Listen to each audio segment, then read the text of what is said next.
রাজবাড়ি আছে, তবে রাজা বা রাজ্য নেই। আছে রাজা ও জমিদারের সময়কার রোপণ করা অনেক বটবৃক্ষ আর তৈরি করা নানা স্থাপনা। শুধু কালের সাক্ষী হয়ে রাজার শাসনামলের প্রায় ২০০ বছরের স্মৃতি মাথায় নিয়ে দাঁড়িয়ে আছে ঐতিহ্যবাহী নওগাঁর বলিহার রাজবাড়িটি। জেলা শহরের বালুডাঙ্গা বাস স্ট্যান্ড থেকে মাত্র ১৬ কিলোমিটার দূরে বলিহার ইউনিয়নের বলিহার গ্রামে অবস্থিত ঐতিহ্যবাহী রাজবাড়িটি। নওগাঁবাসীর দীর্ঘদিনের দাবির পরিপ্রেক্ষিতে ঐতিহ্যবাহী বলিয়ার রাজবাড়ি সংরক্ষণের জন্য প্রত্নতত্ত্ব অধিদপ্তর অবশেষে এটিকে সংরক্ষিত পুরাকীর্তি হিসেবে ঘোষণা করে। ২০২২ সালের ২৪ মার্চ সাংস্কৃতিক বিষয়ক মন্ত্রণালয় প্রজ্ঞাপন প্রকাশ করে। এরপরই সেখানে প্রত্নতত্ত্ব অধিদপ্তর সাইনবোর্ড ঝুলিয়ে দিয়েছে। ইতিহাস সূত্রে জানা যায়, সম্রাট আওরঙ্গজেব কর্তৃক জায়গির লাভ করে বলিহার জমিদার পরিবার প্রতিষ্ঠা করেছিলেন নৃসিংহ চক্রবর্তী। বলিহার জমিদাররা তাদের জমিদারির বিভিন্ন স্থানে নানা স্থাপনা গড়ে তোলেন, যার মধ্যে বলিহার রাজবাড়ি অন্যতম। প্রতিদিনই দেশের বিভিন্ন স্থান থেকে শতাধিক পর্যটকরা আসছেন বলিহার রাজবাড়িটি দেখতে। দ্রুতই বলিহার রাজবাড়িটি সংস্কার করা সহ পর্যটন বান্ধব পরিবেশ তৈরি করার দাবি পর্যটকদের। এটা একটা প্রাচীন সম্পদ, এটা রাষ্ট্রীয় সম্পদ। আসলে এটা অনেকটাই নষ্ট হয়ে গেছে। এখনও যতটুকু আছে, এটা যদি সংস্কার করা হয় তাহলে একটা বাংলাদেশের ঐতিহাসিক হিসাবে একটা পর্যটক কেন্দ্র হবে। তা আমরা সরকারের কাছে দাবি এটা সংস্কার করা হোক, আমার দাবি। আমরা ঢাকা থেকে আসছি, আমরা মূলত ট্যুরিস্ট, সারা বাংলাদেশে ঘুরি আমরা। এখন যেটা আসছি আমরা, এটা হলো বলিহার রাজবাড়িতে।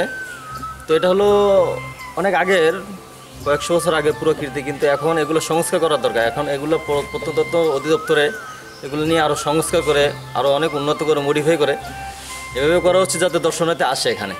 বলিহার রাজবাড়িটি সংস্কার করে পর্যটন কেন্দ্র গড়ে তুললে সরকারের রাজস্ব আয় করাও সম্ভব বলে মনে করেন অনেকে। এখানে অনেক কিছু ভাঙাচোরা বা এসব দেখলে আমাদের খুব খারাপ লাগে। আর বিশেষ করে এখানে বিল্ডিং, সিঁড়ি থেকে শুরু করে আরও অনেক কিছু, বা পর্যটনদের জন্য তাদের সুযোগ সুবিধার জন্য আরও কিছু উন্নয়নের বা সংস্কারের প্রয়োজন আছে। বলিহার রাজবাড়ি একটা ঐতিহাসিক পুরাকীর্তি, প্রায় ২০০ বছরের পুরনো ঐতিহ্য, একেবারে ধ্বংসস্তূপের দ্বার প্রান্তে। নওগাঁয় আরও অনেকগুলো রাজবাড়ি আছে, তার মধ্যে শুধুমাত্র বলিহার রাজবাড়িটাই এখনও বেশ কিছু অংশ স্বমহিমায় দাঁড়িয়ে আছে। স্থাপনাটি সংরক্ষণ ও সংস্কার করে আগের আদলে ফিরিয়ে আনতে একটি প্রজেক্টের মাধ্যমে এই কাজ করার উদ্যোগ নিয়েছে ঊর্ধ্বতন কর্তৃপক্ষ। বলিহার রাজবাড়িটা পরিত্যক্ত অবস্থায় ছিল, তো সম্প্রতি প্রত্নতত্ত্ব অধিদপ্তর এটিকে সংরক্ষিত পুরাকীর্তি হিসাবে গেজেট করেছে। আমাদের জনবল দেওয়া হয়েছে, ইতিমধ্যে আমাদের 2জন লোক এখানে কাজ করে, পরিষ্কার পরিচ্ছন্ন রাখে। রাজবাড়ির যেই ধ্বংস যে প্রাপ্ত যে অবস্থায় আছে, এটিকে কিভাবে আগের আদলে নিয়ে আসা যায়, প্রত্নতত্ত্ব অধিদপ্তর সেই ব্যবস্থা নেবে।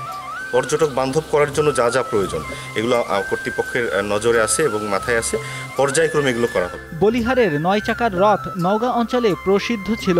বলিহার রাজবাড়িটির কিছু দূরেই ছিল বিশাল বাগান। বাগান বাড়িটির সামনের পুকুর ঘাটের একটি ছাদ এখনো দাঁড়িয়ে আছে। নিউজ ডেস্ক, দেশ টিভি।